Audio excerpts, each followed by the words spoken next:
Have you ever met someone, and almost instantly, something about them rubbed you the wrong way? Maybe it was the way they spoke, the way they carried themselves, or even just how confidently they walked into the room. A wave of irritation or judgment hit you, but deep down, you couldn't quite explain why. Here's the strange truth. More often than not, the thing that bothers you most in another person is not really about them. It's about you. Carl Jung had a name for this. He called it projection. It's when the qualities we try to hide in ourselves, the impulses, emotions, and desires we've pushed down into the dark, suddenly show up in someone else. And instead of recognizing them as ours, we lash out at the person in front of us. Think about it. Why does one colleague's arrogance drive you mad while someone else barely notices it? Why does one friend's silence feel cold and offensive to you, but to another person it feels normal? Our reactions are never random. They are mirrors, reflecting back the parts of ourselves we've kept hidden. Picture yourself scrolling through social media. You see someone bragging about their latest achievement. Instantly you feel disgust. They're so full of themselves. But pause for a moment. Could it be that inside you there's a buried part that longs to be seen, to be celebrated, to finally take up space, and yet you've silenced it for years? Their self-promotion feels unbearable because it shines a light on your own repressed desire to be recognized. Or imagine meeting someone who comes across as weak, overly dependent, always asking for help. Instantly you judge them. But beneath that judgment, is there a hidden fear of your own vulnerability? Maybe you've built your entire identity on being strong, independent, capable. And to see weakness in others forces you to face the weakness you refuse to allow in yourself. It's an uncomfortable truth, but one worth holding on to. The people who trigger us the most are often the ones showing us our own shadow. So, let me ask you directly, who's been getting under your skin lately?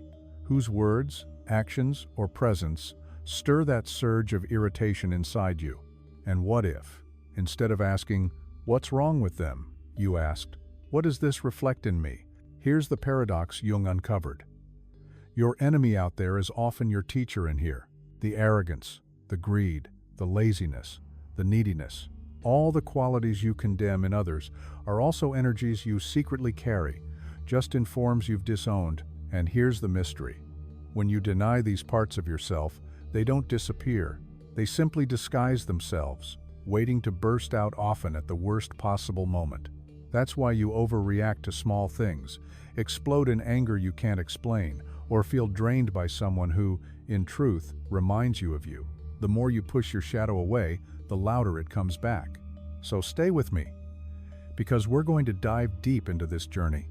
You'll learn how to catch projection in the moment, how to decode the hidden messages inside your reactions, and how to reclaim the parts of yourself you've been running from.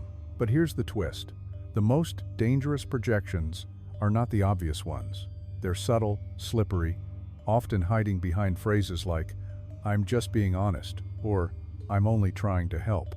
And Jung warned us that the last kind, the ones we refuse to admit, are the ones with the most power over us. And that's why you'll want to stay until the end. Because the final sign we'll explore together is the one Jung considered the most threatening of all. The projection you can't even see, the one you've convinced yourself belongs only to others, never to you. When Jung spoke about the shadow, he wasn't describing something distant or abstract. He was pointing straight at the part of you you'd rather not see, the impulses you've buried, the fears you've hidden, the desires you've convinced yourself don't belong. Shadow work is the practice of turning toward that hidden side with honesty, with courage, and yes, with compassion. But let's pause here for a moment. Why does this even matter in modern life? Why should someone who's juggling deadlines, bills, family obligations, and the endless noise of social media care about the shadow? Because whether you notice it or not, the shadow is already shaping everything. It shapes how you love, how you argue, how you choose your career, and even how you see yourself in the mirror. We live in an age of constant projection.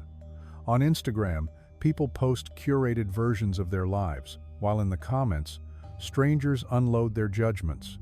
At work, bosses project their insecurities onto employees, and employees project their anger back onto bosses. In relationships, partners throw accusations across the room. You're too needy, you're too cold, you're too selfish. And yet, If you peel back the layers, each accusation usually says more about the one speaking than the one listening. Think about the last time you got triggered online. Maybe it was a stranger's opinion that infuriated you. Thousands of other posts scrolled by without a second thought, but that one comment stuck, lighting you up inside. Why that one? Shadow work invites us to pause and ask, what inside me is this reaction pointing to? In other words, the world becomes a mirror, and your emotions become the clues. Now, a lot of people think shadow work means digging into trauma or reliving painful memories. That can be part of it, but at its heart, it's about awareness. It's about realizing that when you feel disproportionate anger, jealousy, or shame towards someone else, those emotions might not actually belong to them.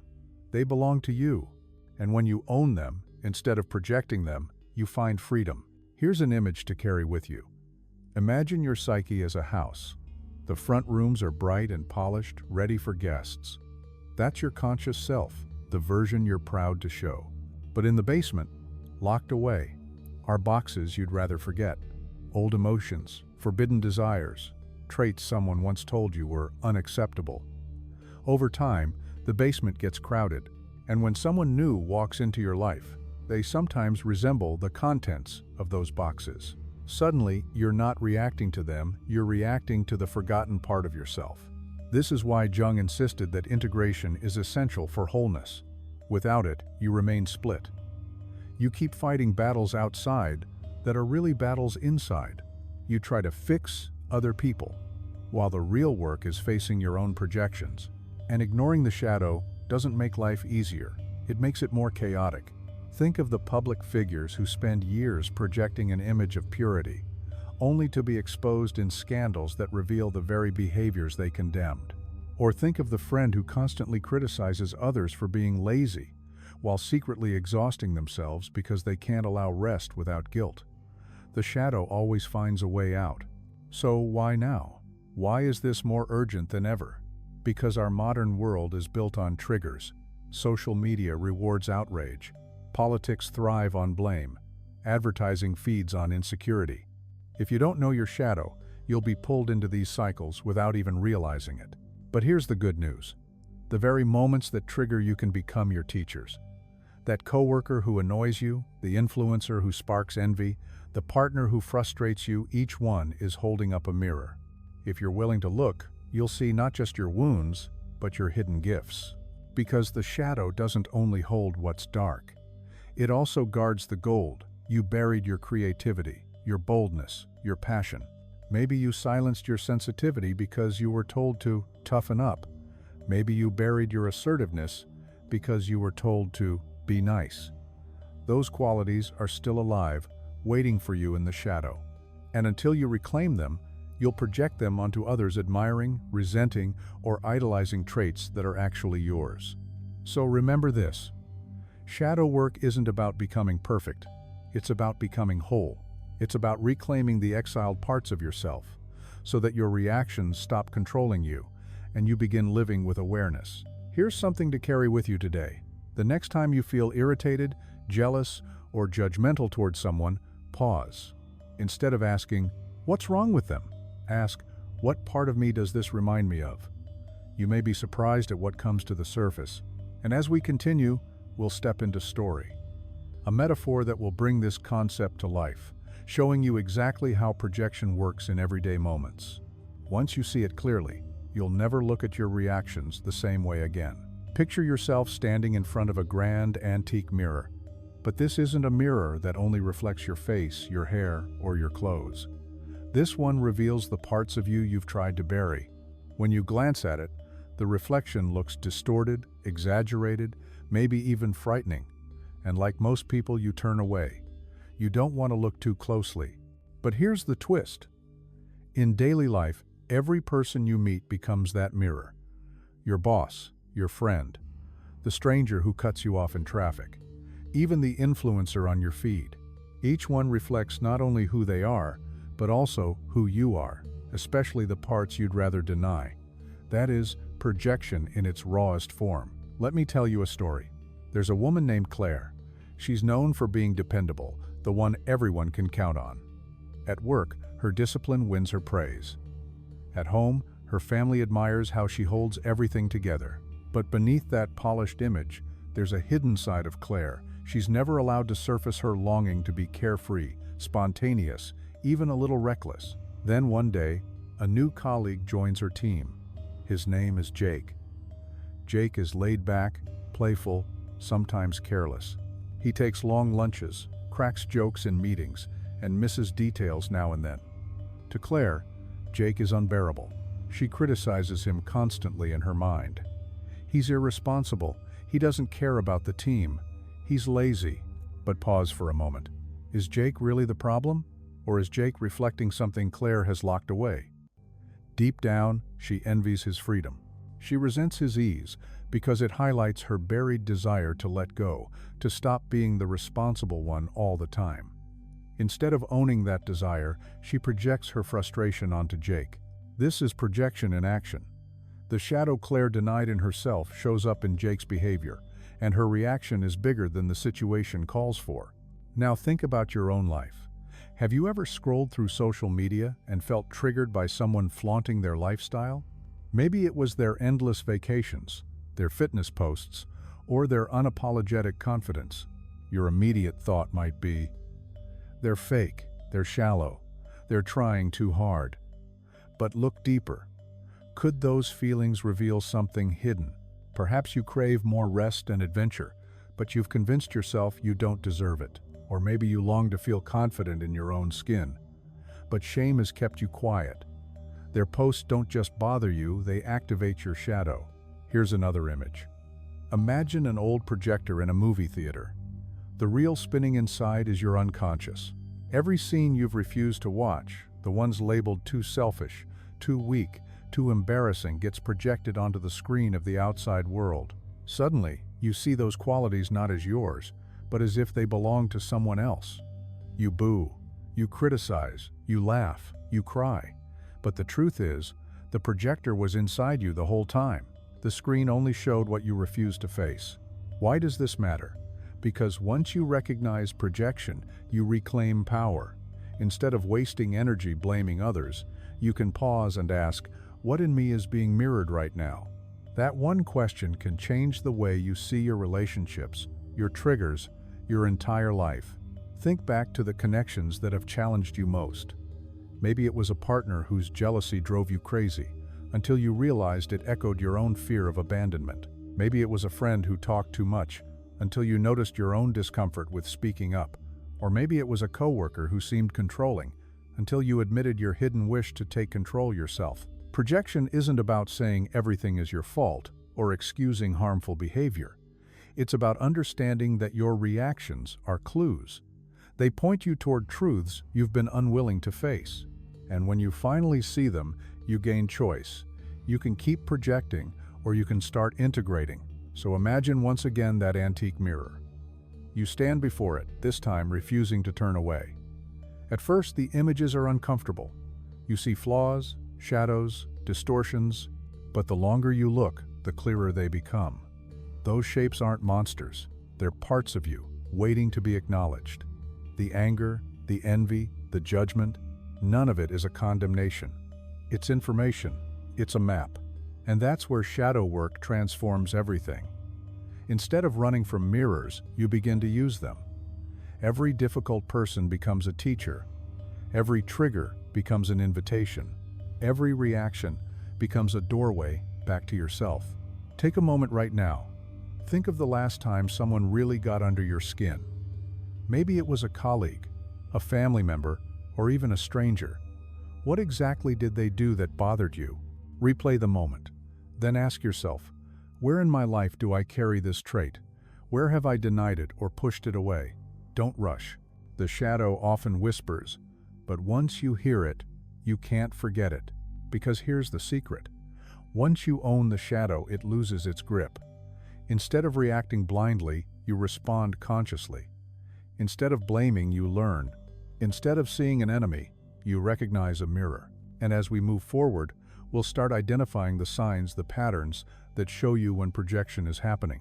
You'll learn to spot it in real time, to decode your strongest reactions, and to uncover the deeper layers hiding behind them. Jung believed that this awareness wasn't only psychological, it was spiritual, because the path to wholeness always begins in the places we least want to look. We've talked about how projection works, and how the mirror of life reflects the parts of us we'd rather not see. But how do you actually know when your shadow is running the show? Jung believed the shadow rarely walks in with a clear announcement. It hides behind reactions that feel normal, emotions that feel justified, and patterns you've lived with for so long you think, this is just who I am. But there are signs, clear signals that the shadow is quietly shaping your experience. Let's explore the first three. The first sign is overreacting to small things.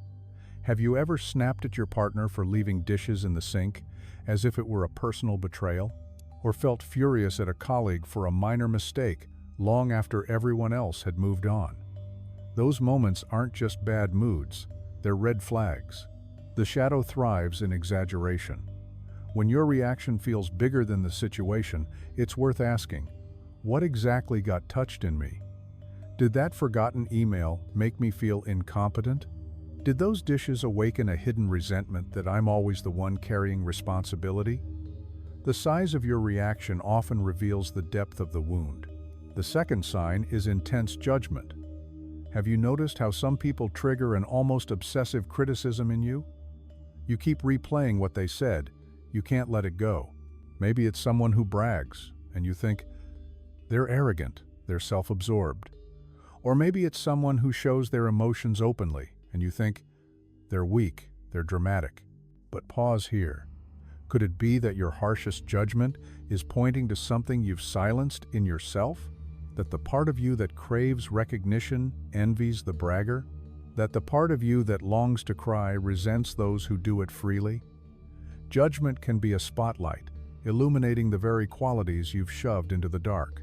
The third sign is strong emotional triggers around certain people. We all know someone who seems to magnetize our emotions. Just their presence makes your skin crawl, or your defenses shoot up, or your envy flare. These reactions don't happen by accident, they're maps. Think about the sibling who constantly seeks attention. Maybe you call them dramatic, but could it be that their behavior reminds you of the attention you never allowed yourself to need? Or the friend whose confidence makes you shrink, is that confidence pointing to the boldness you buried long ago? Here's something to try. Write down the names of 3 people who trigger you the most. Next to each one, list the traits that bother you. Then flip the perspective. Where in your life do you share those traits, even in small or hidden ways? It can be uncomfortable to see yourself in the qualities you despise, but that's the point. The shadow doesn't hide in strangers. It hides in the people closest to you, the ones who provoke the strongest feelings. They aren't enemies, they're mirrors. And remember, none of this means something is wrong with you. Overreaction, judgment, and emotional triggers aren't signs of weakness. They're invitations. They show you where something in you wants to be acknowledged. They're not punishments, they're messages. The moment you realize, this isn't just about them, this is about me, something shifts. You move from reacting blindly to responding with awareness. The very qualities you've rejected in others begin to soften because you start to see them in yourself. Jung once said, "Until you make the unconscious conscious, it will direct your life and you will call it fate." These 3 signs are the breadcrumbs leading you back to the unconscious.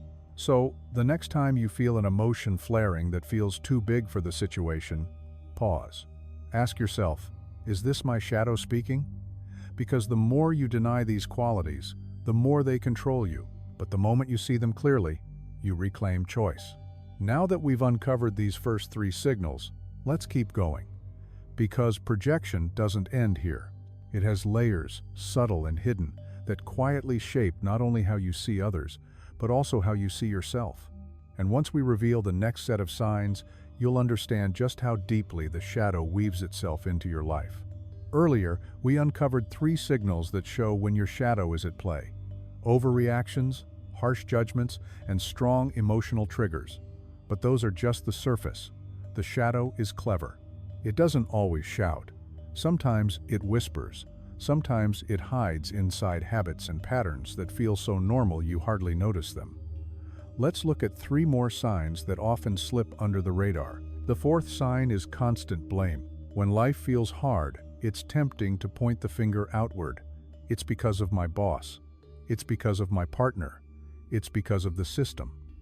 And yes, circumstances matter, but when every story you tell about your struggles centers on someone else being at fault, the shadow may be speaking.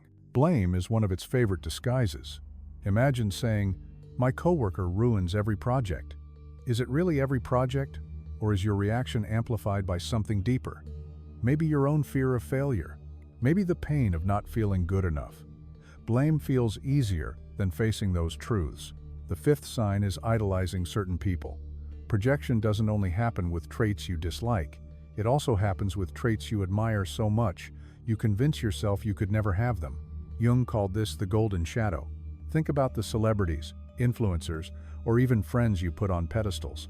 You say, "They're so confident, so creative, so powerful, I could never be like that." But the reason you notice those qualities so strongly is because they exist in you too, just hidden. Maybe you admire someone's creativity, but you've buried your own artistic side under a life of being practical. Or you envy a friend's leadership, but you've avoided stepping into your own authority because you're afraid of what it would cost you. By projecting your golden shadow, you exaggerate their gifts while robbing yourself of your own. Try this. List 3 people you deeply admire.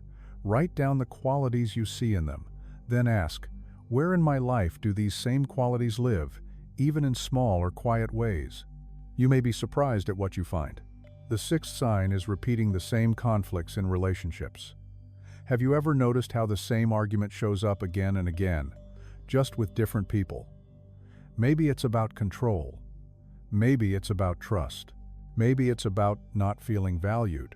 Different faces, same script. This isn't coincidence. It's the shadow at work. For example, if you constantly feel that your partners don't give you enough attention, it may not be only about them. It may point to your own unacknowledged need for validation. A part of you've been projecting outward, hoping someone else will heal it for you. Jung once said that what we refuse to face in ourselves often gets lived out as fate. Until you bring those patterns into awareness, you'll keep attracting people and situations that reflect them back. So here's the shift. Instead of asking, "Why does this keep happening to me?" start asking, "What is this trying to teach me about me?" These 3 signs, blame, idolization, and repeating conflicts, are not punishments. They're doorways. They show you where your shadow is waiting. And when you begin to notice them, you gain the power to stop repeating the same cycles. The shadow isn't just about darkness, it's about potential. Every time you catch yourself blaming, idolizing, or stuck in the same fight, you're standing at the doorway to transformation. The shadow is not your enemy. It's your hidden partner, waiting for you to turn around and listen. And this is just the beginning. Because beyond these signs are even deeper ones, subtle patterns that don't look dramatic on the surface, yet quietly shape your choices, your relationships, and even your identity. Once you see those, the shadow becomes impossible to ignore. We've looked at the obvious signs, the outbursts, the judgments, the conflicts that keep repeating. But the shadow doesn't always show itself in such loud ways. Sometimes it hides in silence, in habits you can't explain, in patterns that feel almost invisible. These are the deeper signs, the ones that often shape your life without you realizing it. The 7th sign is self-sabotage. Think about the times you've prepared for something important, maybe a job interview, a new relationship, or a project you've been dreaming of. You're ready, you're capable, and yet somehow you trip yourself up. You procrastinate, you forget details. You say something that derails everything. And afterward you wonder, why do I keep doing this to myself? It feels like bad luck, but it's not. Often it's the shadow. Because the shadow doesn't just hold your unwanted traits, it holds your buried fears. Maybe you want success, but part of you is terrified of what success would demand. So you sabotage yourself to avoid it. If you grew up believing you weren't good enough, a hidden part of you might try to prove that story right over and over again. The shadow whispers, "See? You failed again." Self-sabotage isn't random. It's a signal. The 8th sign is confusing patterns of attraction. Have you noticed how you're drawn to the same type of people again and again, even when it hurts you? You promise yourself, never again. But months later, there you are in a similar situation. It can feel like fate, but it's not fate. It's the shadow. On some level, your unconscious pulls you toward people who mirror your unresolved wounds. It's not punishment. It's an invitation. The person who ignites that intense pull often embodies the very qualities you've disowned. Maybe you've buried your own anger, so you're drawn to partners who express it loudly, and then you resent them for it. Or maybe you secretly feel unworthy, so you choose friends who take advantage, confirming the story you carry about yourself. Attraction, in this way, becomes a teacher. The ninth sign is the story you tell yourself about who you are. This one is subtle, but powerful. The shadow often hides in the labels you cling to. I'm the strong one. I'm the calm one. I'm the responsible one. Those identities sound positive, but they're limiting when they come at the cost of wholeness. If you're the strong one, you bury your vulnerability. If you're the peacemaker, you suppress your anger. If you're the helper, you exile your own needs. Your image of yourself is built not only on what you embrace, but also on what you reject. And the shadow lives in those rejections.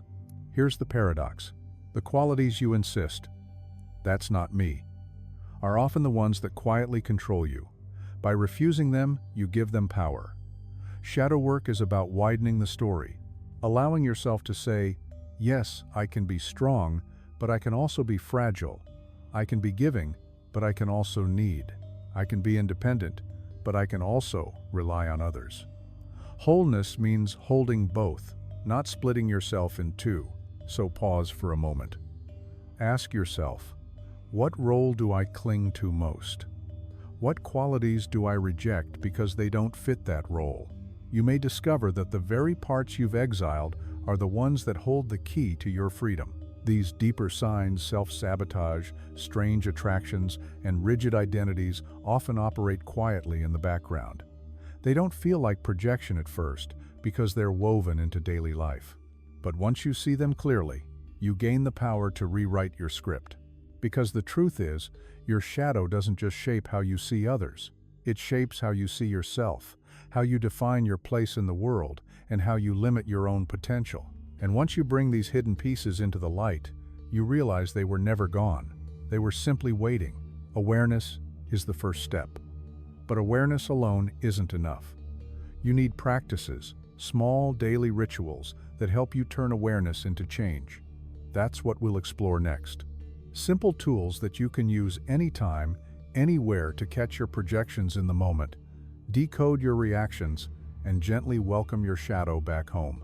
By now, you've seen how the shadow reveals itself in overreactions, judgments, blame, admiration, repeated conflicts, even in the roles you cling to.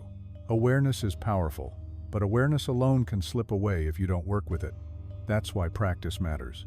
Shadow work isn't something you think about once and then forget. It's something you live with, day by day. One of the most effective tools is journaling. Writing slows down the mind. It turns vague emotions into something you can see on the page. And once they're on the page, you can step back and notice the patterns. Jung himself encouraged this not as a homework assignment, but as a way of building a dialogue with the parts of you you've been avoiding. Let's walk through a few simple practices you can start using right away. The first is what I call the trigger journal. Anytime you feel a strong reaction, irritation, jealousy, anger, or even a rush of admiration, capture it. Write down what happened, what you felt, and then ask, what part of me is this touching? For example, my colleague interrupted me in a meeting. I felt dismissed and small. I couldn't stop thinking about it. This reminds me of times I felt ignored growing up. The key is honesty. Don't censor. Over time, the same themes will keep showing up, and each one will point to a piece of your shadow. The second is the mirror exercise. Think of someone who stirs up strong emotions in you. On one side of a page, list the qualities you see in them. Maybe confident, selfish, playful, unreliable. Then, on the other side, ask yourself, where do these qualities live in me? Sometimes it's obvious, sometimes it's subtle. If you call someone selfish, maybe it's because you've denied your own needs for too long. If you admire their confidence, maybe it's because your own boldness is buried under doubt. The goal isn't to shame yourself, it's to recognize that what you see in others is often a reflection of yourself. The third is the identity check. Write down the top 3 ways you usually describe yourself. Maybe you say, "I'm reliable, I'm funny, I'm calm." Then ask, what qualities do I avoid because they don't fit this story? If you're the calm one, maybe you suppress anger. If you're the responsible one, maybe you bury your playful side. If you're the helper, maybe you exile your own needs. This exercise helps you notice how your self-image is built not only on what you've included, but also on what you've excluded. The fourth is a dialogue with the shadow. This one might feel unusual, but it's powerful. Choose a trait you judge in others, maybe laziness, arrogance, or neediness. Then, write as if that trait could speak back to you. Ask it questions. Why are you here? What do you want me to know? You might be surprised at what comes out. Laziness might tell you, "I'm not here to ruin you, I'm here to remind you that you need rest." Suddenly, what felt like an enemy becomes a messenger. And finally, a simple daily reflection. At the end of each day, take 5 minutes to ask yourself 2 questions. When today did I feel the strongest reaction towards someone? And what might that moment be revealing about me? Just 5 minutes. Over weeks and months, this habit reshapes your awareness. You start catching your shadow in real time. What's beautiful about these practices is that they don't require special training or expensive courses. They only require honesty, curiosity, and a willingness to sit with yourself. And the more you do them, the less frightening the shadow becomes. You begin to see that the anger, the envy, the judgment aren't there to destroy you. They're there to teach you. Here's the paradox. The very traits you've buried are often the ones holding your freedom. Anger can teach you about boundaries. Envy can reveal what you truly desire. Laziness can remind you of your need for rest. The shadow doesn't just hide your darkness, it hides your gold. So choose one of these practices. Don't overwhelm yourself. Maybe try the trigger journal for a week, or spend a few minutes each evening with the reflection exercise. Pay attention to the patterns that surface. And when you hear yourself saying, "This is just who I am," pause and ask, or is this the story I've told to keep my shadow hidden? Because once you begin, the shadow slowly steps out of the dark not as a monster, but as a guide. And from here we step into one of the most intimate arenas where the shadow plays out, love and relationships. Because if the shadow shapes anything deeply, it's the way we connect with those closest to us. If there's one place where the shadow reveals itself most clearly, it's in love. Romantic relationships, close friendships, even family ties, they act like magnifying glasses. The closer someone gets, the more likely they are to bump into the parts of you you've hidden away. Jung once said, "The meeting of 2 personalities is like the contact of 2 chemical substances. If there is any reaction, both are transformed." Love isn't just about companionship, it's about transformation. Because the people closest to us don't just bring us comfort, they bring us face to face with our shadow. Think back to the qualities that first attracted you to someone. Maybe it was their confidence, their playfulness, their groundedness. Often those are the very qualities you've disowned in yourself. At first you admire them, but over time, admiration can turn into irritation. Confidence becomes arrogance. Playfulness becomes irresponsibility. Groundedness becomes stubbornness. This shift isn't random. It's the shadow at work. Take an example. Imagine someone who prides themselves on being logical and composed. They fall in love with a partner who is emotional and expressive. At first it feels refreshing. They help me open up. But soon, those same traits become unbearable. They're too dramatic, too sensitive. What changed? Nothing outside. What's happening is projection. Their partner is reflecting the emotions they've buried. Every couple fights. That's normal. But the shadow shapes how intense those fights become and how often they repeat. You might accuse your partner of being controlling while ignoring the ways you try to control. Or you complain they don't listen, while secretly realizing you don't listen either. When arguments start looping like a broken record, it's often because the fight isn't really about them, It's about you. Next time you catch yourself saying, "you always," or "you never," to a partner, pause. Flip the statement inward. Ask, "where do I do this to?" even in a different way. That simple shift can change the entire tone of a conflict. And it's not just about conflict. Attraction itself is often projection. When you're swept away by someone new and think, "they're amazing. I've never met anyone like this," what you may be feeling is your golden shadow. The creativity you admire in them might be your own creativity, waiting to emerge. The independence you idolize in them might be your own desire for freedom. Falling in love, in part, is falling in love with the hidden parts of yourself. That's why relationships can feel intoxicating at first. You're not only seeing them, you're seeing yourself. And as the illusion fades, reality sets in. They're human, flawed, imperfect. That doesn't mean the love was false. It means the golden shadow needs to be claimed by you, not just projected onto them. Relationships also create shadow dances. One partner plays the fixer, the other the broken one. One plays the needy, the other the distant. These roles feel stable for a while, but they become prisons. Real intimacy requires both people to own their shadows. To admit, "yes, I can be needy too. Yes, I can be distant too. Yes, I also project onto you." When both partners are willing to do that, the relationship shifts. Conflict becomes growth. Blame becomes dialogue. Here's a practice you can try, either with a partner or on your own. Write down 3 things that irritate you most about them. Then ask yourself, "where do I do this to?" even in another form. Next, write down 3 things you admire most in them. Then ask, "where do these qualities live in me, waiting to be expressed?" It can be uncomfortable, yes, but it's also liberating. Because the more you see your shadow in your partner, the less you need to fight them for carrying it.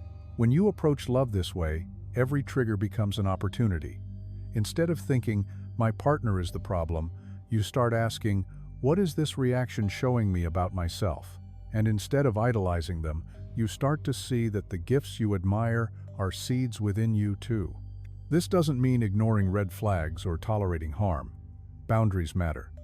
But it does mean that even in healthy relationships, discomfort is inevitable, and that discomfort is the teacher. Because love isn't just about joy, it's about growth. It's about transformation. And transformation always requires facing the shadow. So ask yourself, who in your life is triggering you most right now? What qualities in your partner, your friend, or your family member spark the strongest emotions in you? And what if those qualities weren't only theirs but also yours, waiting to be acknowledged? From the private space of love, let's widen the lens. The shadow doesn't stop at home. It follows you into meetings, friendships, communities, even into the roles you play online. And when you see it there, you'll realize just how much it shapes your everyday reality. The shadow doesn't just follow you into love. It walks with you into every meeting, every team project, every friendship, every community, workplaces, social circles, even the time you spend scrolling online. All of these become stages where projection plays out. If you've ever wondered why certain colleagues get under your skin, why teamwork can feel impossible, or why social media feels like an emotional minefield, the shadow is never far away. Let's start with work. A job isn't just about skills and productivity, it's about identity. It's about how you see yourself and how you want others to see you. That's why workplaces are fertile ground for shadow dynamics. Maybe you resent a coworker who always takes credit. You call them arrogant. But what if the irritation runs deeper? Could it be that their behavior reflects your own buried desire to be recognized, to finally shine, to be celebrated for what you do? The part of you that's been silenced aches when you see someone else living it out so boldly? Or maybe you clash with a boss who micromanages.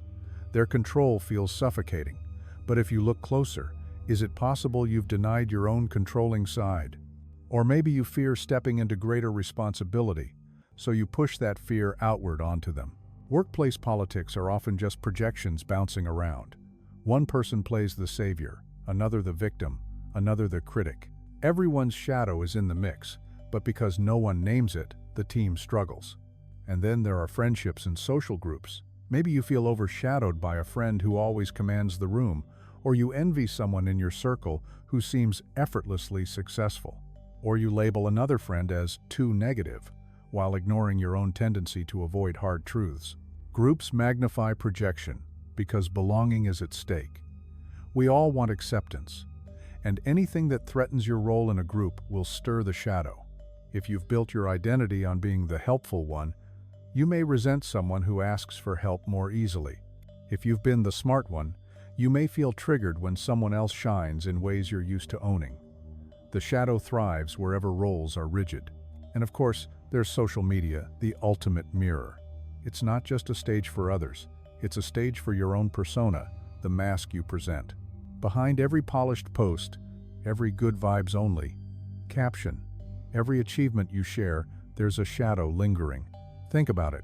When you scroll through your feed and feel envy, irritation, or contempt, you're not just reacting to pixels, you're reacting to yourself. The influencer flaunting luxury may stir your hidden desire for abundance. The activist speaking passionately may awaken your guilt for staying silent. Their posts don't just exist out there, they pull at threads in you, and it goes both ways. The version of yourself you present online may be shaped as much by what you hide as by what you show. Maybe you post endless positivity because you don't want others to see your darker moods. Or you showcase achievements because you don't want them to see your doubts. The persona shines brightly while the shadow hides just off screen. Another trap in work and social life is scapegoating. Groups often unload their collective shadow onto one person: the problem employee, the toxic friend, the outsider. Sometimes, yes, people behave badly. But scapegoating exaggerates flaws until one person is forced to carry what the group refuses to face. And then there's over-identifying with roles. At work, maybe you're the achiever. In your friend group, the comedian. Online, the motivator. Roles can protect you, but they also limit you. The shadow lurks in everything that doesn't fit the mask. So how do you reclaim power in these spaces? By pausing before you react. The next time a coworker irritates you, a friend sparks envy, or someone online stirs judgment, ask, "What is this showing me about myself?" This doesn't excuse bad behavior, but it shifts the focus from blame to growth. Try this little experiment. Next time you're in a group, notice who triggers you the most and who you admire the most. Write down the traits you see in them. Then ask, where in me do these traits live? What you'll find is that your social world isn't just a collection of people, it's a hall of mirrors, each one reflecting something inside you.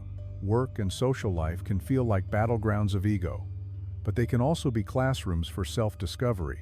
Every colleague, every friend, every stranger online has the potential to show you a piece of your shadow, and the more you integrate those pieces, the less you'll be thrown around by your reactions, and the more authentic you'll become in your connections. From here, we move into an even trickier arena: spirituality. Because sometimes the greatest illusion is believing you've risen above your shadow, when in truth, it's only wearing a different disguise. The shadow doesn't vanish when you step into a temple, unroll a yoga mat, or sit in meditation. In fact, Jung warned that the more you chase the light, the more the shadow follows. Some of the deepest illusions don't appear in conflict or chaos. They appear in spirituality itself. There's a term for this: spiritual bypassing. It's what happens when we use spiritual ideas to avoid the messy work of facing ourselves. It sounds like saying, everything happens for a reason, to dismiss pain. Or, I've already let that go, when the resentment is still simmering underneath. Or, I'm sending love and light as a way to cover the fact that you're angry. On the outside, it looks peaceful, calm, elevated. But inside, the shadow is still growing, because what you refuse to feel doesn't disappear, it waits. Modern culture makes this trap even stronger. We live in a world obsessed with positivity. Whole industries are built on good vibes only. But here's the problem: positivity that denies darkness is not wholeness. It's just another mask. Imagine a piano where you only allow half the keys to play. The music will always sound flat. The same is true for your inner life. If you deny sadness, rage, envy, or fear, you cut yourself off from your full depth. True growth means playing all the keys, even the ones that sound dissonant. Have you ever caught yourself saying, "I shouldn't feel this way, I need to be more positive"? That's bypassing. That's the shadow trying to speak while you're trying to silence it. And here's another trap ego in disguise. You begin to identify with roles like the mindful one, the awakened one, the healer. These identities feel elevated, but they can smuggle in superiority. You catch yourself thinking, they're unconscious, they're low vibration, they don't get it. But this isn't enlightenment, it's projection wrapped in spiritual language. Jung had a word for it: inflation. The ego puffs itself up by fusing with the image of the wise sage. And the danger is that you convince yourself you've conquered the shadow, when in reality, it's pulling the strings from behind the curtain. Even mystical experiences can become escapes.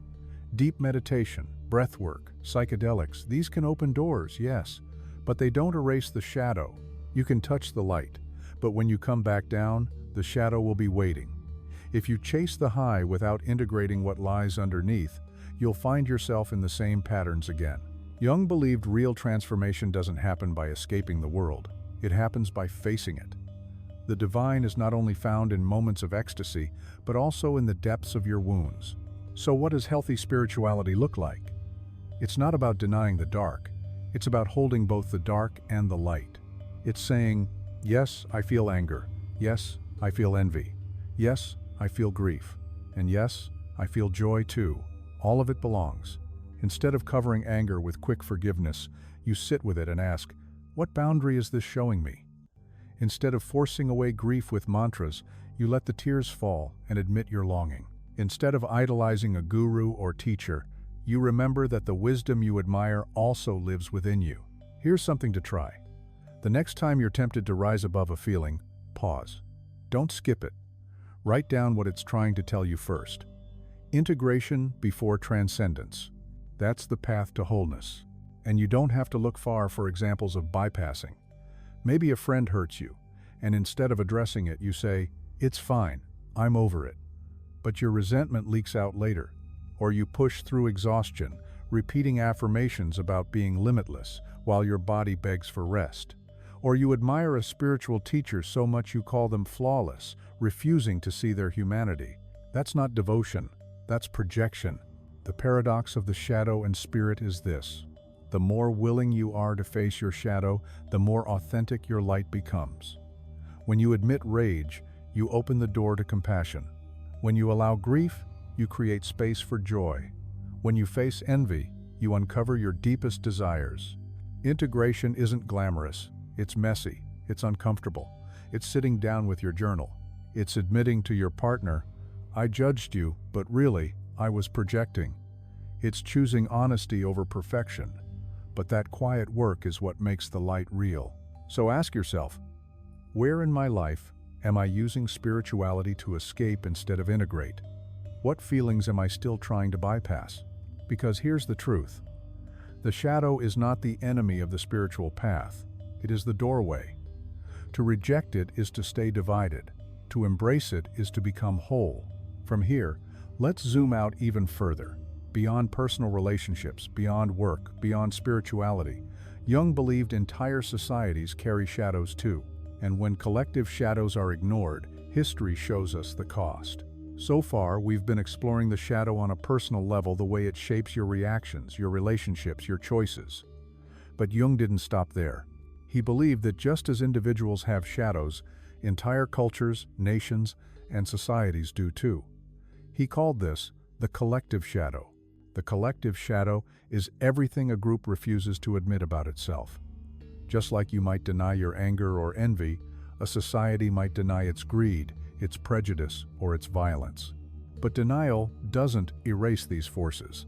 They get pushed underground, where they grow stronger, until one day they erupt. History is full of examples. Wars, genocides, movements fueled by hatred. Jung saw these not just as political events, but as eruptions of the collective unconscious. When whole groups project their denied traits onto an enemy, the result is devastating. What you and I do in small ways, judging, blaming, scapegoating, entire nations do on a massive scale. But you don't need to look to history books. You can see the collective shadow playing out around you. Communities sometimes label outsiders as the problem. Social media turns into a feeding frenzy, shaming one person as if they carry all the flaws the group won't face. That's projection on a collective level. The group dumps its hidden fear or guilt onto someone else, making them the scapegoat. It's easier than asking hard questions about itself. Jung warned us about this. He saw how technology, mass media, and ideologies could magnify the shadow, pulling people into unconscious behavior. And that's why he emphasized personal responsibility. Each time you face your own shadow, you weaken the grip of the collective one. By becoming conscious yourself, you make it harder for hysteria, blind hatred, or destructive movements to take hold. Look at today's culture. Outrage spreads faster than truth. Blame sells better than understanding. Political divides deepen as each side insists the other is the enemy. Social media thrives on amplifying judgment, turning small flaws into global scandals. This isn't just politics, it's psychology, scaled up. So why does this matter to you? Because it's easy to feel powerless when looking at the collective shadow. But change begins with the individual. Imagine a society where people paused before joining outrage and instead asked, what part of us is being reflected here? Healing starts that way. Try this small shift. The next time you feel pulled into a wave of collective anger, maybe in the news, maybe online, pause and ask, am I projecting my own shadow into this? What truth am I avoiding in myself?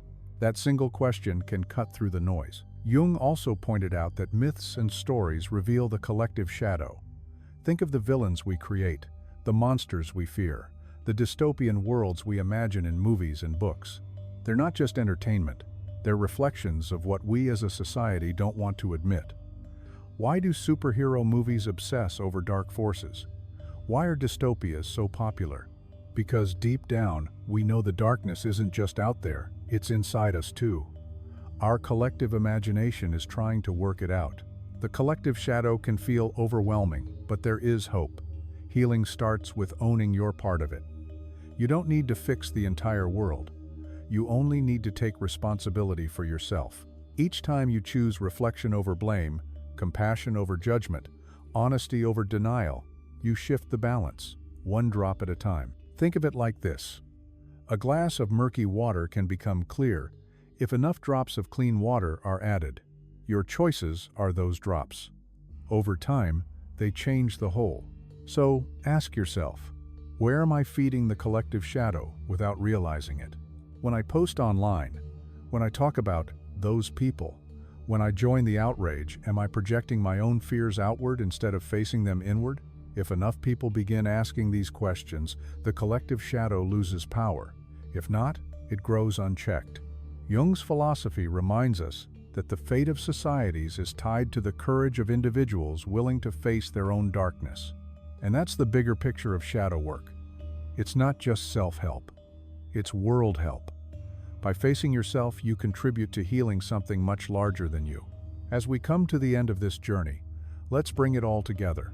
Let's look at how shadow work can lead to integration, wholeness, and transformation, and how you can carry this practice with you into the rest of your life. We've traveled a long way together, from those first sparks of irritation toward others, to the deeper layers of projection, to the hidden ways the shadow shapes your love life, your work, your spirituality, even your society. And maybe by now you've realized something important. The shadow isn't just an idea, it's alive. It's right there in your reactions, in your judgments, in your conflicts, and even in your dreams.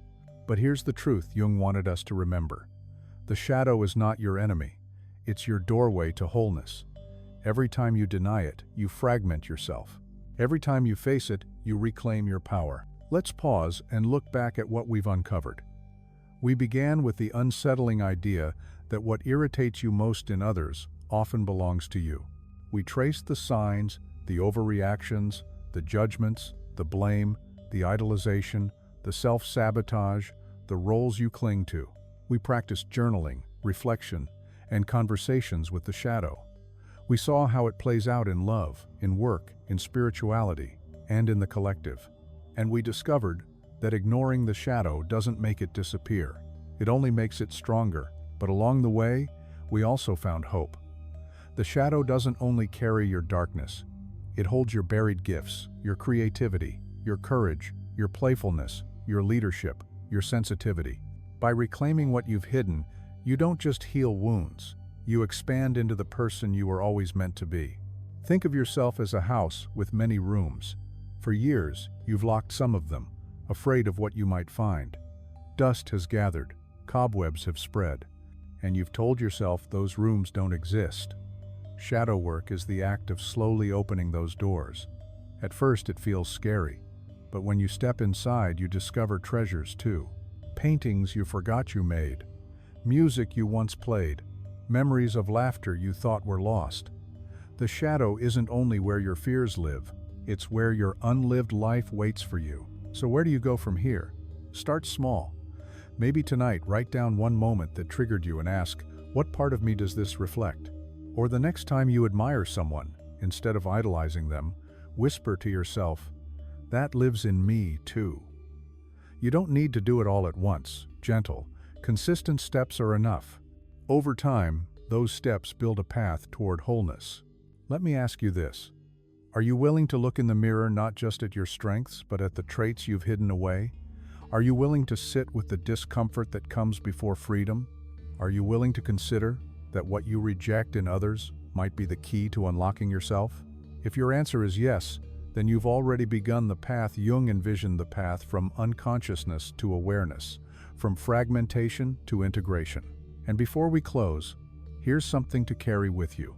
The shadow reveals itself every day, in the way you snap at a coworker, in the way you envy a friend, in the way you scroll through social media. Every judgment, every trigger, every spark of emotion is an invitation. Don't turn away.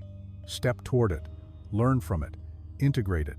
Because Jung once said, one does not become enlightened by imagining figures of light, but by making the darkness conscious. The darkness you fear is not here to destroy you. It's here to complete you. The shadow is not the end of your story. It's the beginning of your wholeness. So stay curious, stay brave, and keep walking into the mirror.